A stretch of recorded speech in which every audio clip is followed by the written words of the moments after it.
Bem-vindos ao podcast Diário do Poder. Meu nome é Tiago de Vasconcelos, aqui com os jornalistas Cláudio Humberto e Rodrigo Vilela. E nosso entrevistado de hoje é o senador Rogério Marinho. Senador, muito bem-vindo. Obrigado, estou à disposição de vocês. Senador, a gente estava aqui conversando antes do senhor chegar, pensando nessa confusão institucional que a gente está vivendo aqui, especialmente em torno dessa operação da Polícia Federal e denúncia e indiciamento de figuras envolvidas numa suposta tentativa de golpe. Senador, me explica como é que está esse clima dentro do Congresso Nacional, o senhor que foi candidato a presidente do Senado, é uma figura muito importante da oposição. Queria saber como é que está esse clima no Senado.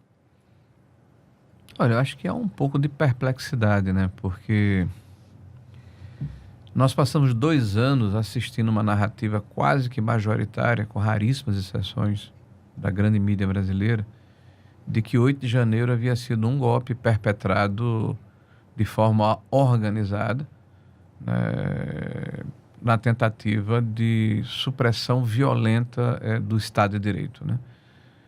Terrorismo, pessoas armadas, né, com bíblias e com bandeiras, né, jovens, crianças, velhas, idosos, estiveram na Praça dos Três Poderes no dia 8 de janeiro. Houve uma depredação, uma barbárie nesse processo, uma prisão em massa, e a partir daquele momento o que ouvimos durante os últimos 2 anos é que aquele era o golpe, né? As pessoas foram presas de maneira industrial, né?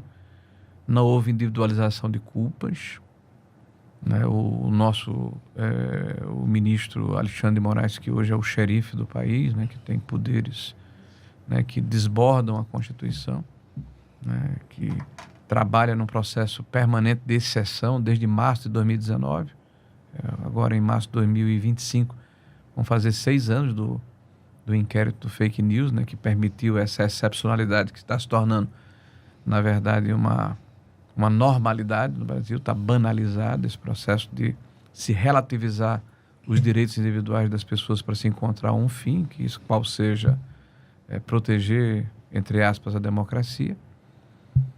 Nós vimos pessoas serem condenadas a 12 anos, 14 anos, 17 anos, né, por pintarem de batom uma estátua, né, por estarem dentro dos prédios, por terem quebrado vidraças, né, e outras terem a sua vida completamente modificada, com medidas restritivas, usando tornozeleiras, tendo morte civil por não poderem se expressar nas redes sociais, muitos exilados do país, emudecidos, calados. E agora, há uma semana para cá, nós vemos que o golpe foi 15 de dezembro. Bom, é a minha primeira perplexidade, né? E essas pessoas que foram condenadas pelo golpe? O golpe foi 15 de dezembro, esse golpe da Operação Tabajara, de um coronel, um general da reserva e 4 suboficiais que não tinham como se locomover e tiveram que fazer uma campana a pé, né, que conversavam entre si com eu diria assim, com um excesso de adjetivos, né, com apelidos superlativos, jocosos, né, que, enfim, que perpetraram, segundo a Polícia Federal, uma ação com alto grau de inteligência militar, né? Mas era um enredo de Netflix dos Trapalhões. Esse é o golpe? Ou era o golpe anterior que vitimou e inibiu tantas famílias brasileiras? O que é que eu vou dizer a essas pessoas? O que é que a justiça vai dizer a essas pessoas? Senador, o senhor acredita em armação, quer dizer, que tudo isso, toda essa narrativa de golpe, a acusação, a denúncia, tudo isso é uma armação para inviabilizar a oposição nas eleições presidenciais e legislativas de 2026? Cláudio, eu não acredito que ninguém, em nenhum momento da história tenha a capacidade de matar uma ideia ou um sentimento. Há uma tentativa, há uma vontade manifesta pelas ações que estão sendo publicizadas, né, de se tentar impedir que o presidente Bolsonaro, que é a maior liderança da direita brasileira, possa novamente ser candidato, isso está claro. Né? Agora, esse sentimento que o presidente Bolsonaro conseguiu vocalizar através do seu exemplo, da maneira como ele se comportou no exercício da administração pública, sem fazer concessões, o aparelhamento da máquina pública, né, tratando as obras inacabadas com respeito aos contribuintes, né, ao invés de iniciar novas obras, concluindo as antigas, né, sendo alguém que teve, eu diria, nenhuma tolerância com a bajulação, com os órgãos de imprensa que historicamente tiveram uma espécie de relação incestuosa com o poder. Então eu não tenho dúvida nenhuma que ele é o alvo do sistema, né? Ele é uma pessoa que ele incomoda o sistema, o establishment, né? Tipo assim, é possível ter uma direita no Brasil, mas que seja uma direita depurada, uma direita limpinha, né? Uma direita que não tenha alguém que a personifique, sob que, controle, né, que come frango com farofa, né? Que fala palavrões, né? Mas que não é corrupto, né? Ele não está sendo acusado de corrupção, ao contrário daquele que hoje ocupa o mais alto cargo da República, né? Então não há uma acusação de dilapidação do patrimônio público, de malversação de recursos, né? De desvio de finalidade das ações administrativas. A acusação que é feita e que o retirou da vida pública momentaneamente é de que ele, no exercício do seu cargo de presidente da República, reuniu-se com embaixadores. E o fez para mostrar, e hoje no Brasil é um dogma que não pode ser contestado, né? Porque o judiciário fechou-se em copas nesse processo. Você não pode criticar o sistema político brasileiro como se ele fosse um exemplo de uma vestal, né, para o mundo inteiro. Então, quem faz qualquer crítica a esse sistema, ele está sujeito a ter alguma penalidade. E o presidente está sendo impedido hoje de concorrer por essa reunião com embaixadores, onde ele mostrou um processo que na época não tinha segredo de justiça, onde um hacker havia invadido, né, a senha de um ministro do Tribunal Superior Eleitoral por 9 meses, ou seja, a fragilidade dessa ação, e porque no dia 7 de setembro de 21, ou 22, nem me lembro qual foram as duas datas, 21. de 21, ele, após um ato solene aqui na Praça dos Três Poderes, ele convoca a população e faz o maior comício que já aconteceu na história de Brasília desde sempre. Eu acredito que tranquilamente tinha 500 mil pessoas. Alguém conhece Brasília? E essas imagens, inclusive, foram impedidas de serem transmitidas no horário eleitoral, como se a gente pudesse esconder o óbvio. Quer dizer, a população em conexão com o presidente. Então, esses são os dois óbices que foram levantados e que impedem que ele hoje seja candidato. Então, senador, agora, é uma forçação de barra evidente. Queria só um breve comentário do senador sobre uma pesquisa divulgada hoje pelo Paraná Pesquisas, que é um dos institutos mais acreditados do país, mostrando que se a eleição presidencial fosse hoje, Bolsonaro e Lula os candidatos, Bolsonaro venceria a disputa com uma distância acima da margem de erro, né? Portanto, uma distância de 4 pontos percentuais. Se teve um grupo que não foi surpreendido por essa pesquisa, foi o Palácio do Planalto, né? Porque, afinal de contas, eles têm institutos de pesquisa contratados permanentemente e certamente sabiam que havia esse sentimento, digamos assim, do eleitor brasileiro. Em que medida o senhor acha que esse tipo de evidência, a evidência de que o Bolsonaro, de fato, é um risco para esse politburo aí que administra o país, em que medida isso está na origem do segundo golpe? Olha, eu vejo que é muito claro esse movimento daqueles que hoje controlam o nosso país para impedir que ele volte a ser candidato. Essa pesquisa me parece também, Cláudio, me permita uma espécie de atestado da falta de idoneidade de boa parte da imprensa brasileira. Porque houve uma campanha a partir do dia 21 e a pesquisa ela foi coletada entre o dia 21 e 25, uma campanha maciça de praticamente 24 horas de se fazer um pré-julgamento. de se apontar o presidente como alguém que transbordou a lei, que desbordou a lei, né, que utilizou o poder para se locupletar, né, para tentar dar um golpe de Estado e impedir a sucessão contra todas as evidências, sem nenhuma materialidade. Mas a população não engoliu, né? A população não acredita nessa versão que está sendo imposta de cima para baixo.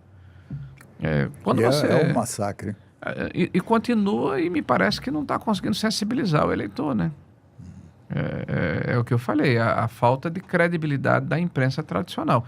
Não é por acaso que hoje está sendo votado no Supremo Tribunal Federal, se inicia hoje, né, um processo em que se tenta se tornar inconstitucional o artigo 19 do Marco Civil da Internet. Para aqueles que estamos acompanhando, imagine tornar inconstitucional o fato de que, para se retirar do ar um conteúdo, há necessidade de uma sentença ou de um ato judicial. Se isso é inconstitucional, vamos tornar inconstitucional todo o escopo legal do país. Na verdade, o STF novamente pretende ultrapassar as suas prerrogativas e fazer as vezes do legislativo. Há um incômodo dos senhores ministros, porque não há mais o controle da informação, né? Ela tá pulverizada, ela está disseminada aí em função das redes sociais.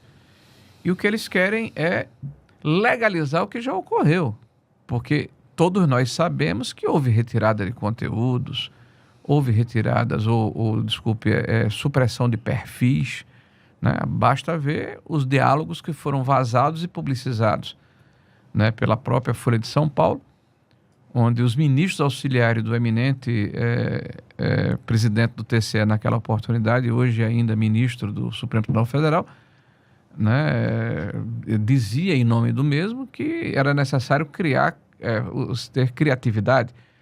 Me lembrou aquela história do Beria, né? Me aponte o homem que eu lhe darei o crime, na época do Stalin, né? Então, veja, a história ela é pródiga em exemplos em que métodos totalitários e pouco ortodoxos, né, deformam a sociedade e a democracia.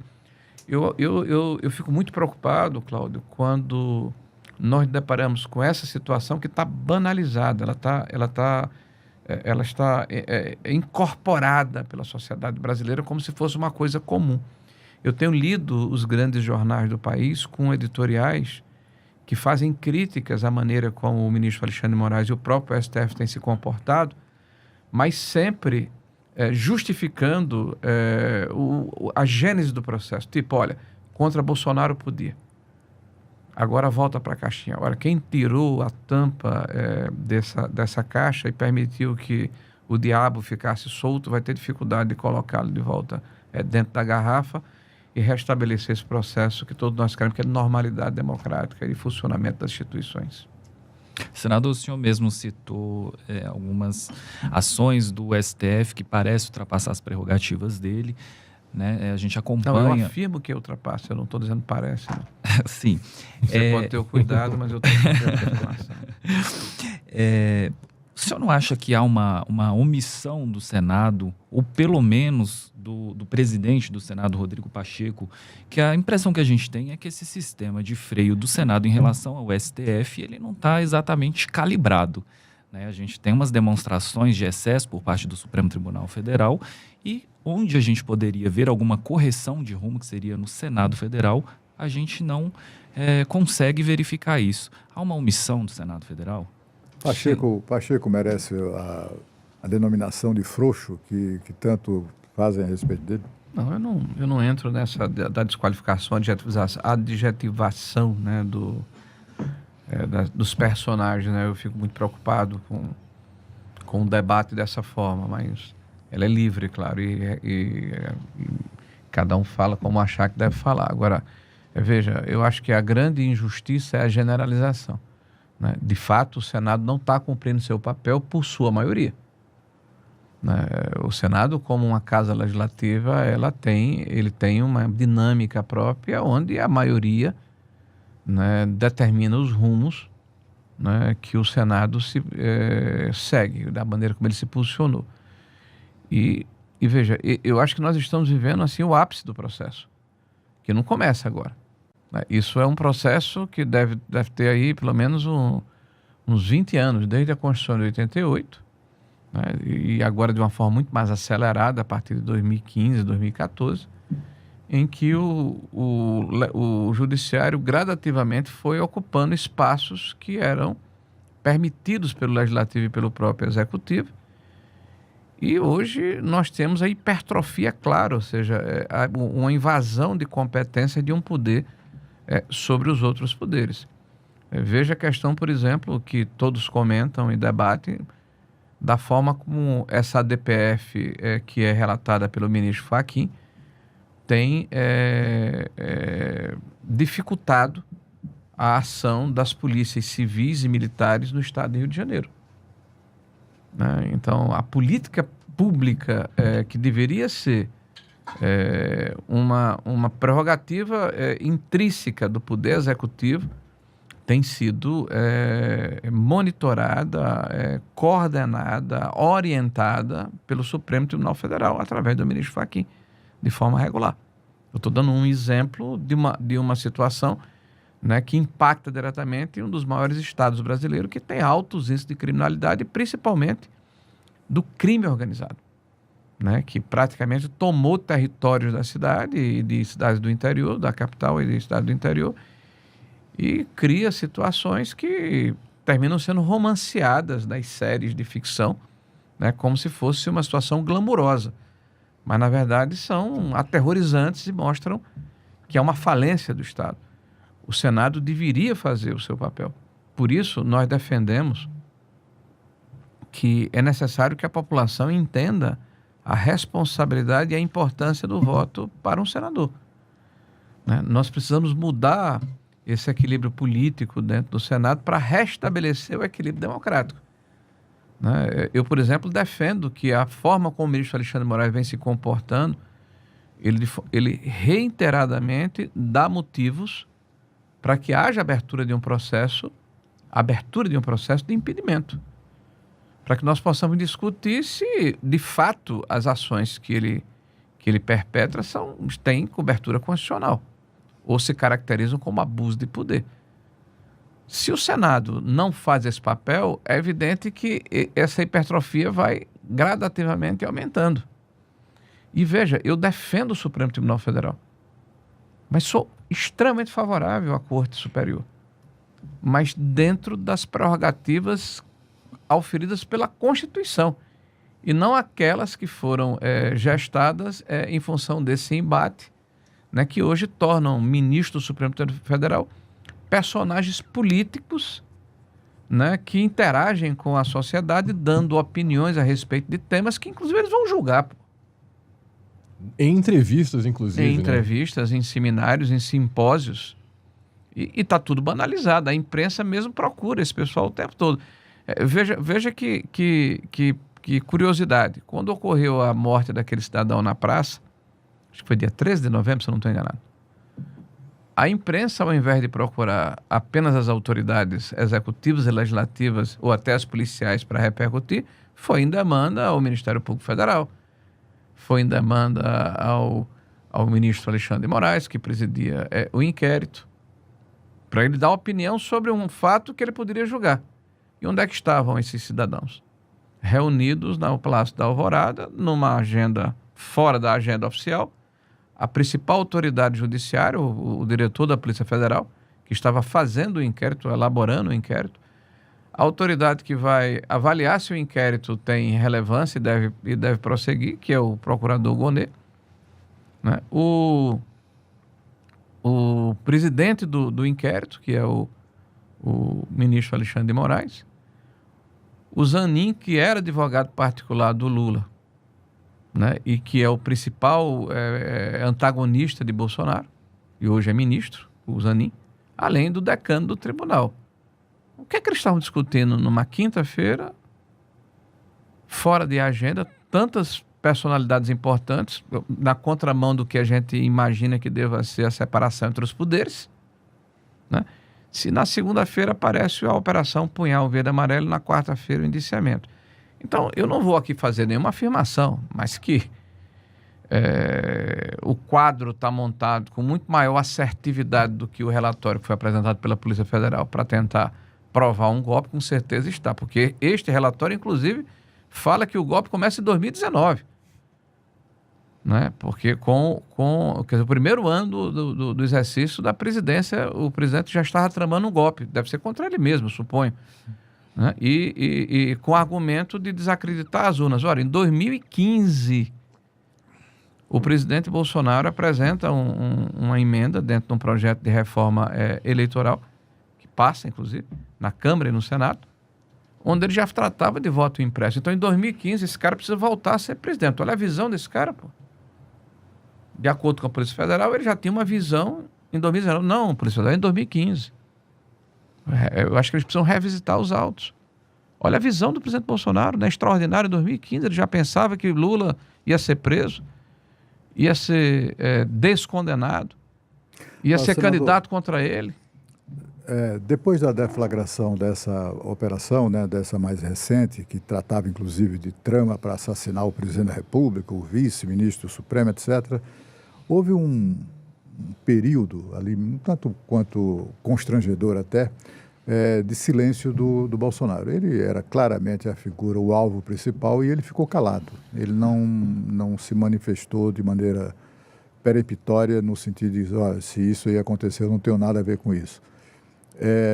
Mas pessoas ligadas a ele dizem também que ele ficou na expectativa de que os aliados o defendessem. E é exatamente o que a gente não viu acontecer. Até conversávamos aqui agora há pouco, antes de iniciar a nossa conversa, exatamente sobre isso, como foram poucos os políticos, sobretudo aqueles muito ligados ao ex-presidente, que o defendem ou que o defenderam dessa acusação, seja de envolvimento em trama para matar alguém, seja de envolvimento no suposto golpe. Como o senhor reage a esse tipo? O senhor concorda com isso, que houve essa timidez, digamos assim, dos bolsonaristas de uma maneira geral? Eu acho que o poder, ele atrai, né? Eu não estou dizendo nenhuma novidade, né? Obviedade, né? O poder atrai, né? E quando se perde uma eleição, naturalmente há um refluxo e um filtro, né? Aí você começa a distinguir quem de fato tem compromisso com o projeto, com as ideias, com o que foi apresentado, na defesa do legado, né? Eu conheci o presidente Bolsonaro muito proximamente, né? E das poucas certezas que eu tenho na minha vida, uma delas é que o presidente é um homem sério, é um patriota, é uma pessoa que tem amor ao Brasil e que em nenhum momento, aliás, nos dizia sempre, essa expressão ela ficou famosa, qualquer solução dentro das 4 linhas da Constituição, né? Quando ele perde a eleição, o sentimento dele, do entorno dele, era de muita revolta. Porque o sentimento é de que o pleito não correu com justiça e equilíbrio. Nós não pudemos, por exemplo, divulgar no programa eleitoral verdades de que o Lula tinha ido na favela do Alemão, no Complexo do Alemão, desculpe, né, e que tinha colocado um boné do CPC, do CPX, né, que significava justamente uma das facções do Complexo do Alemão. Não podia dizer que ele relativizava o crime de roubo de celulares, porque ele mesmo falou que ninguém podia prender alguém que roubava um celular para tomar uma cervejinha, né? Nós não podíamos dizer que o PT tinha no seu ideário e na sua militância práticas favoráveis ao aborto, à descriminalização da droga, à relativização de crimes, o desarmamento das polícias. A amizade com Maduro. Né? A amizade com Maduro e com o homem da Nicarágua, o Ortega, com o Irã. Nós não podíamos falar que o PT era fundador do Foro de São Paulo, que é uma aliança de partidos de esquerda, mas também, né, de grupos terroristas e narcotraficantes, né? Enfim, nós fomos impedidos de falar quem de fato Lula era, né? Na hora em que o PL ingressou com uma ação que está prevista na Constituição, o direito de se peticionar, questionando alguns aspectos do pleito eleitoral, fruto, inclusive, de uma análise criteriosa de técnicos que demoraram semanas para preparar o projeto. O ministro Alexandre de Moraes, em 2 ou 3 horas, decretou litigância de má-fé e condenou o partido a 22 milhões de multa. Num escárnio, numa zombaria, numa brincadeira. Não é possível. Ou é muita coincidência. Ele não teve nem sequer, eu diria, a delicadeza de se debruçar sobre o tema para avaliá-lo. E um partido foi impedido de usar um direito constitucional, que, por exemplo, não foi da mesma forma com o PSDB, quando questionou o resultado em 2014. Ou com o próprio Flávio Dino, que hoje é ministro do Supremo Tribunal Federal, que questionou as urnas eletrônicas. O PDT do Carlos Lupe. A votação que aconteceu no Congresso Nacional, com voto, inclusive, para se derrubar o veto de Dilma, de Humberto Costa, que hoje desfila no plenário contra a anistia, desconhecendo, talvez, a própria história. O Dilma, que se tornou presidente da República, não foi alguém que pegou em armas, que assaltou bancos, né, que sequestrou pessoas, que cometeu crimes violentos, ela e outros. Nós não estamos falando, por exemplo, de uma anistia para criminosos que perpetraram violência contra quem quer que seja. Nós estamos falando de pacificação e reconciliação. E nós estamos vendo do outro lado um desejo de se sepultar um viés ideológico, porque não se quer fazer o debate. Há um medo de se fazer o confronto das ideias.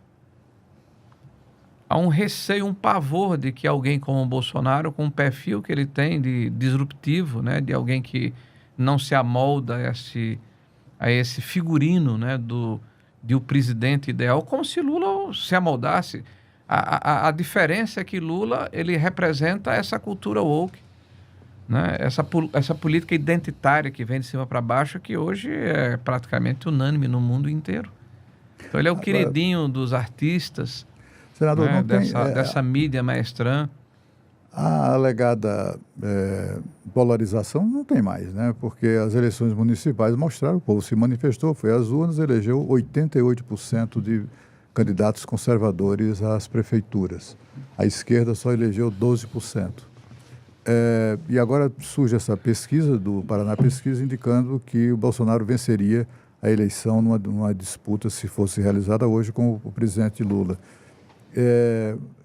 O país vai para onde? Porque assim, o que a gente vê é que tem ali um sentimento majoritário do país que não é, enfim, que não concorda com nada disso que está acontecendo, mas só que as coisas só se agravam, né? Só a corda está sendo esticada cada vez mais. O senhor prevê algum desfecho para isso? Ou até quando? Até quando a corda arrebentar? Porque as pessoas têm um estado de perplexidade. Isso vai parar quando? Até quando, né? Você sabe que quando eu faço qualquer crítica, que é o meu papel, né? Porque eu sou um parlamentar, né? Eu não sou um executivo. Então, quando eu faço algum comentário a respeito do que está acontecendo no país, algumas pessoas vêm ao meu timeline, né? Nem sei como é que fala isso, que eu sou meio nas redes sociais, lá nas redes. Né? Faz um comentário lá num post e aí diz, olha, mas é só isso. Vai ficar só falando? Puxa, eu fui eleito para falar. Né? Eu fui eleito para fiscalizar, eu fui eleito para fazer o meu papel de propositor de legislatura, né? De defesa de um legado, porque eu me posicionei desta maneira quando me candidatei no meu estado, ao Senado da República. Eu disse, eu estou aqui para defender o que nós fizemos. Tá? E aí é uma resposta que é importante ser dada à população. E me permita aqui esse microfone, né? Eu acredito muito na política. Muito. Para mim, a política ela não é episódica, ela acontece em todas as horas, em todos os momentos. E esse país, ele tem dentro de si um sentimento que não vai ser morto, não vai ser sepultado. Eles podem tentar, mas não vão conseguir. Né? Então, as instituições são muito fortes, apesar de hoje, muitas delas estarem instrumentalizadas. Mas há limites. Então, eu acredito que nós vamos decidir isso no campo da política, em 2026. Agora, até lá, Nós temos que torcer para que todo esse legado que foi construído nos últimos 6 anos permaneça razoavelmente ileso. Então, nós estamos vendo uma inflação que corrói, sobretudo, o salário e o poder de compra daqueles que são mais pobres, que estão na base da pirâmide, aqueles que têm até 2 salários mínimos.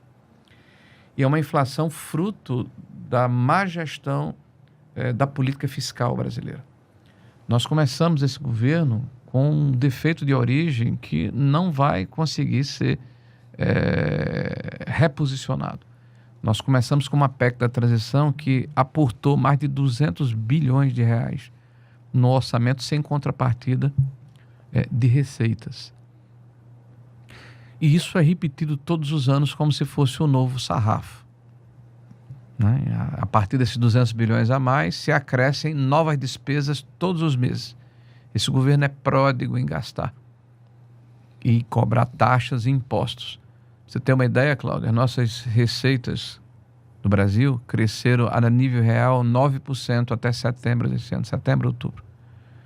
E as nossas despesas cresceram 16%. O nosso déficit nominal está explodindo. Nós vamos chegar ao final do governo do Lula com aproximadamente 14 pontos percentuais a mais de endividamento interno em função do nosso produto interno bruto. Eu estou falando aí de mais de 1 trilhão e 600 bilhões de reais. Não é à toa que a nossa taxa Selic, né, ela é a inflação IPCA mais 7 a 6,5% de juro real. Qualquer pessoa que tenha dinheiro nesse país é doido se quiser investir, se quiser empreender, se quiser correr o risco. Tá? É melhor armar uma rede e esperar que esse Estado hipertrofiado, megalomaníaco, gastador, remunere essa renda que você está tendo pela sua inércia. Então, o governo que premia esse tipo de atitude é um governo que não está pensando no futuro. Tá?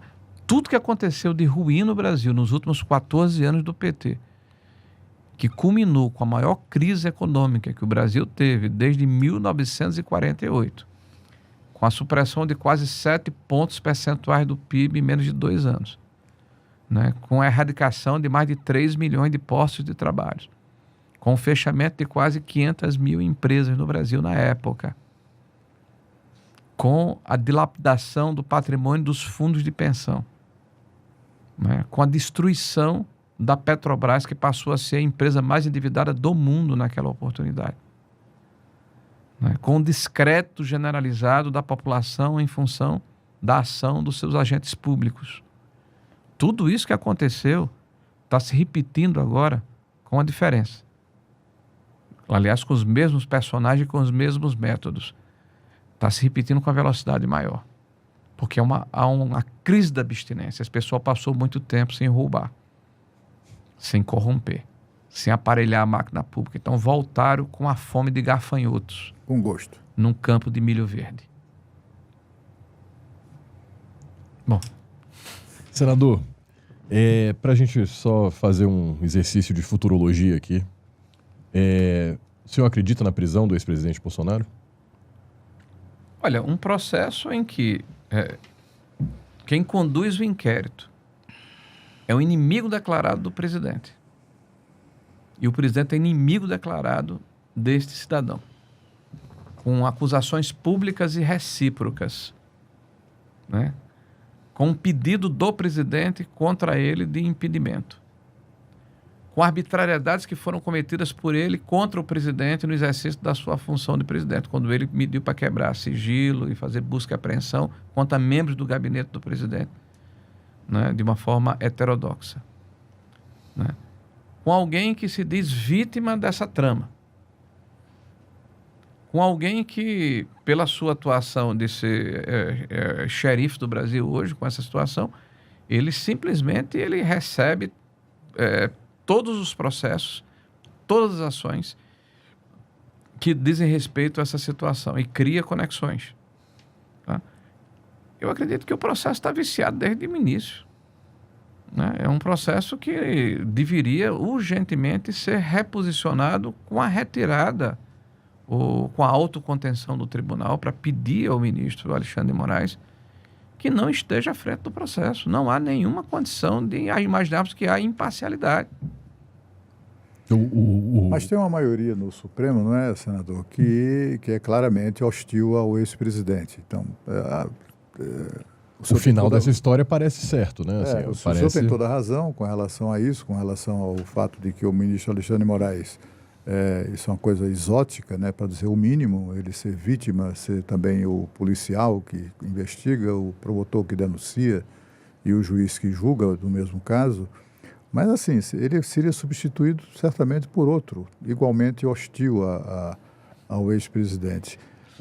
E é exatamente essa a questão, né? Parece que, não lhe parece que, como sugere a pergunta do Tiago, não lhe parece que está tudo sendo conduzido nessa direção, no sentido Sim. de prender o ex-presidente? Sim, e o mais forte, pela pergunta que você me faz em seguida, né? Esse despiro da liturgia, né? Estão mais preocupados com o que a sociedade está pensando.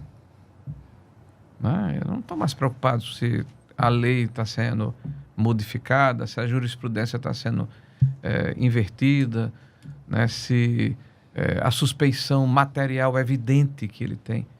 A suspeição material, para aquele que está nos acompanhando, é diferente da subjetiva, que ele mesmo pode dizer, eu estou impedido. A material é a seguinte: qualquer cidadão brasileiro, em qualquer lugar do Brasil, sabe que ele é inimigo de Bolsonaro. A gente não precisa aqui desenhar para ninguém. Ele é inimigo. Então, ele objetivamente ele está impedido, ele tem suspeição. Mas ele perdeu, não há assim, eu não vou fazer de conta, não. Vamos aqui, o meu objetivo é esse. O objetivo dele, claramente, é condenar o presidente e eventualmente levá-lo à prisão. Nós vamos ajudar o presidente, nós vamos ajudar na sua defesa, nós vamos fazer a nossa parte dentro do parlamento. Acredito que há uma necessidade, inclusive, de levarmos essa ação para fora do Brasil, para cortes internacionais, certo? Porque não é possível, né, que nós não tenhamos, por exemplo, outras instâncias. Por que é que essa ação está na terceira instância?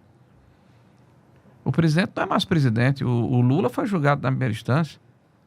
O Temer foi julgado na primeira instância. O Collor foi julgado na primeira instância até chegarem nas instâncias subsequentes. O Supremo Tribunal Federal alterou a interpretação do foro através de um voto do Barroso, que dizia claramente que você só é afeito ao foro se você praticar alguma ação pertinente ao seu mandato no exercício do mandato. E passado o mandato, isso vai para a instância subsequente. Então, nem isso está valendo, né? O que eles mesmos decidem, né? Então, para pegar o Bolsonaro, para chegar ao fim de retirá-lo da vida pública, parece que não tem liturgia, não tem lei, está relativizado os direitos previstos na Constituição, no artigo 5º, né? Tipo assim, contra ele vale tudo. Inclusive não permitir que a lei o acoberte como acobertaria qualquer outro cidadão brasileiro, independente da posição ou da postura que ele tem. Eu tenho dito e repetido uma frase que para mim é muito forte: a lei só é boa para mim se for boa para o meu inimigo. Tá? A lei ela precisa ser uma lei que passe uma sensação para o cidadão de que ela é impessoal, né? De que ela vai amparar todos nós, independente do nosso posicionamento político, né? Do nosso gênero, né? Da nossa origem. Essa é a definição da lei que é considerada justa pela sociedade. E a gente não está vendo isso. Senador, como é que o senhor avalia esse inquérito que acabou no indiciamento do ex-presidente Bolsonaro de mais 36 pessoas que a Polícia Federal apresentou recentemente? Foram mais de 800 páginas, né? Eu não sei quando é que vai sair aqui a nossa gravação, né? Mas, para mim, ontem. Tá? 800 páginas é uma leitura bem, eu diria, vultosa, né? E há o fato de que a delação do Cid está retirada do processo. Então, já houve um pré-julgamento, já houve uma execração pública. O ministro Alexandre passou 6 ou 7 dias com o relatório do inquérito da Polícia Federal antes de permitir que fosse levantado o sigilo e entregasse isso ao Ministério Público. Sigilo fake. Sigilo né? entre aspas, Porque houve muito vazamento seletivo. Nós sabemos, os porta-vozes oficiosos, né, aqueles que falam, que têm um conhecimento do processo suspeito, né, esquisito, né, porque os indiciados, os advogados, a sociedade como um todo não têm, eles pinçam, descontextualizam e publicizam, né? Mas, veja, a própria imprensa oficiosa, que é o principal porta-voz desse grupo, fez recentemente ontem mesmo, estava fazendo uma avaliação dizendo que não há provas materiais. Tá certo? Não há nada que ligue o presidente Bolsonaro às tramas que estão lá engendradas, a narrativa que foi colocada lá pela Polícia Federal. O que eles consideram é aquela tese do tal do domínio do fato que foi derrubado nas próprias decisões do Supremo Tribunal Federal em relação à Lava Jato. Que não existiu no Petrolão, não existiu no Mensalão, mas agora, no tal golpe, existe tipo assim, domínio do fato. O presidente não podia deixar de saber. Sim, mas ele sabe. O que é que liga ele? Qual é a prova material? Qual é a gravação? Pelo contrário, as gravações que foram publicizadas, todas no sentido inverso, né? Aqueles que estavam de forma aloprada tentando fazer alguma coisa, né? Essa turma, né, que foi flagrada nesse processo, estou dizendo, olha, o presidente só quer jogar nas 4 linhas. O presidente é um frouxo, coisa parecida, porque não queria justamente permitir, né, que se ultrapassasse a lei e a Constituição. Dizer que o presidente estava chateado com o processo, estava indignado com o processo, sim, estava. Eu mesmo, Cláudio, estive lá após a eleição do presidente, justamente porque ele perdeu a eleição. Se ele tivesse ganho, eu não teria ido. Eu teria deixado para janeiro, quando eu tomasse posse como senador.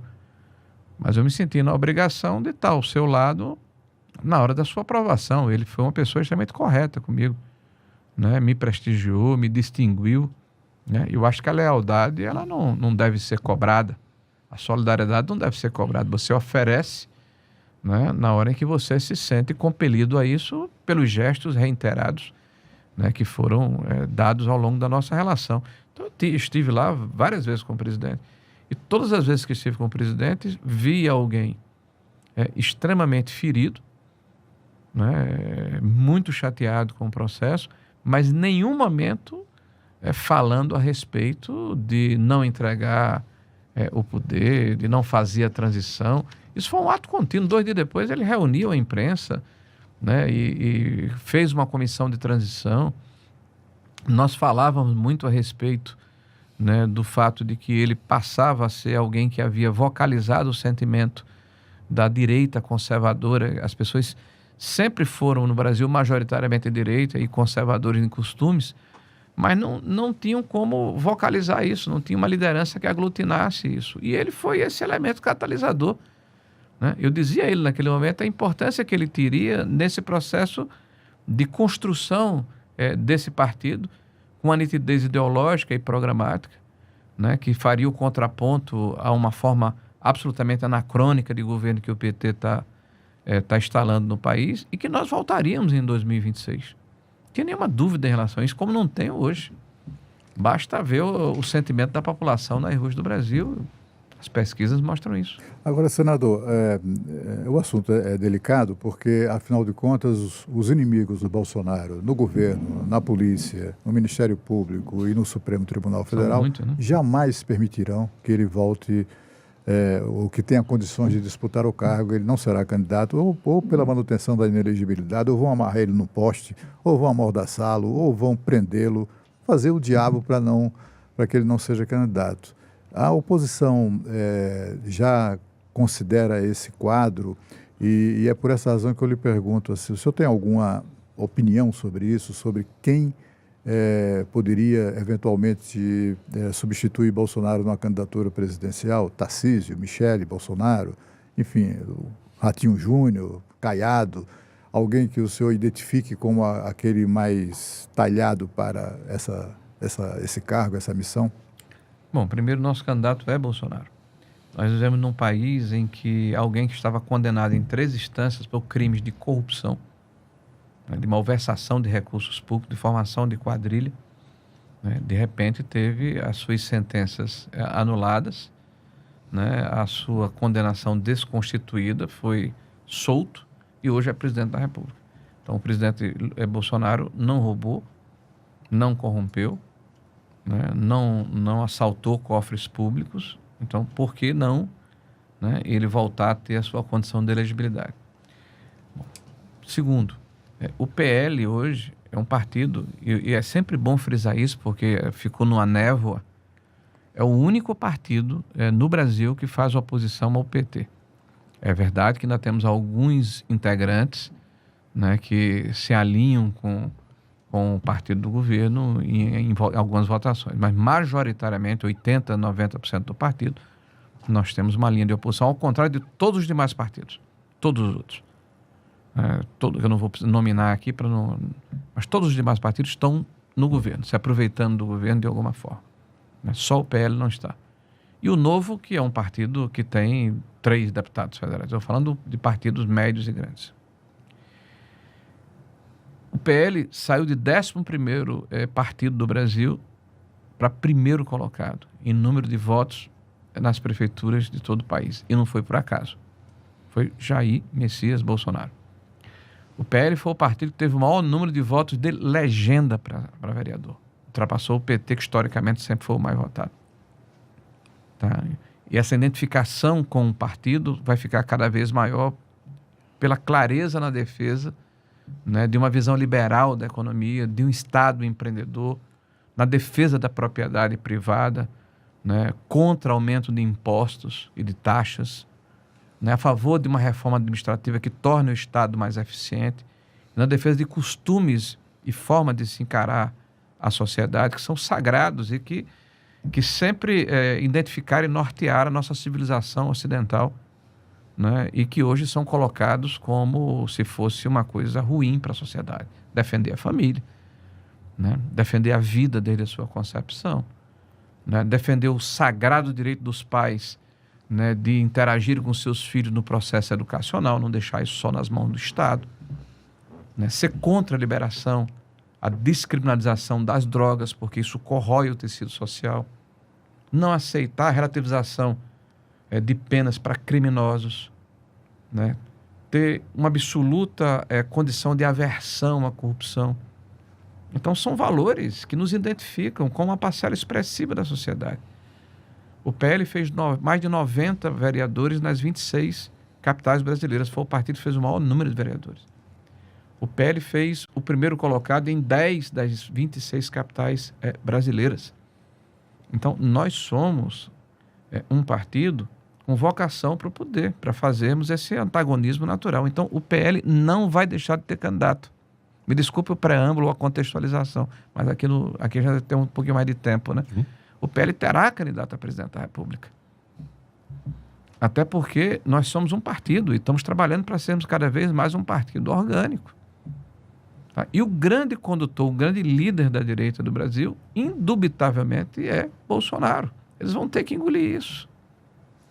A campanha é de desmoralização, é de desqualificação, é até de desumanização do presidente Bolsonaro. Mas o que nós vemos é que a sociedade não está aceitando esse exagero. Ver uma das grandes redes de televisão do Brasil fazer uma pantomima, que é um teatro. Né? Você vê que eles estão salivando, literalmente, né? Com a possibilidade de se livrar, né? De se livrar do seu inimigo, do seu adversário. Então, aí sim é uma personalização da relação. Da pior forma possível, porque isso é contra o jornalismo. Um jornalismo que não se atém aos fatos, que é sempre opinativo e passional. E de uma forma vesga, que não consegue enxergar o que é o conjunto da sociedade, que ele, em última instância, serve. Aliás, isso está acontecendo com o próprio Partido dos Trabalhadores, essa desconexão com a sociedade. Né? Defendem, por exemplo, um modelo de trabalho da década de 40, fascista, de Benito Mussolini, que é a CLT. E nem se apercebe da própria contradição. Né? Então, não é à toa que há uma rejeição, né, dos grandes centros urbanos, da classe média emergente, né, dos empreendedores do Brasil, que são a grande maioria, porque o povo quer crescer, quer ter oportunidade, quer ganhar dinheiro. né? Quer ter êxito, quer ter sucesso, então quer menos burocracia, né? Quer que o Estado atrapalhe menos, quer uma infraestrutura melhor, né? Não quer alguém dizendo o que ele vai fazer e mandando na sua vida ou definindo qual é o seu destino. Então essa tutela e essa tentativa de transformar o Brasil numa legião de hipossuficientes que não conseguem, por exemplo, fazer uma negociação com o seu patrão para definir o seu horário de trabalho, é apenas uma das faces mais evidentes dessa desconexão que a esquerda tem hoje com a sociedade brasileira. Senador, eu queria mudar de assunto rapidamente, mas gostaria de ouvir do senhor uma avaliação do porquê dessa enrolação do governo Lula para anunciar o corte de gastos. Por que você acha que o governo está enrolando tanto? Porque está no DNA do PT, né? Alguém me fez uma pergunta, eu já disse isso em uns 4 lugares, vou dizer pela 5ª vez, tá? Discutir economia com o PT, né, porque eles acreditam que aumentar gasto público vai gerar crescimento. Gerando crescimento, aumenta a receita. Aumentando a receita, você financia o aumento de gastos públicos e isso gera renda, riqueza e oportunidades. Então, é uma equação que está errada desde o início. Então, você discutir economia com o PT é como você jogar xadrez com pombo. Você conhece essa, não? Ainda não.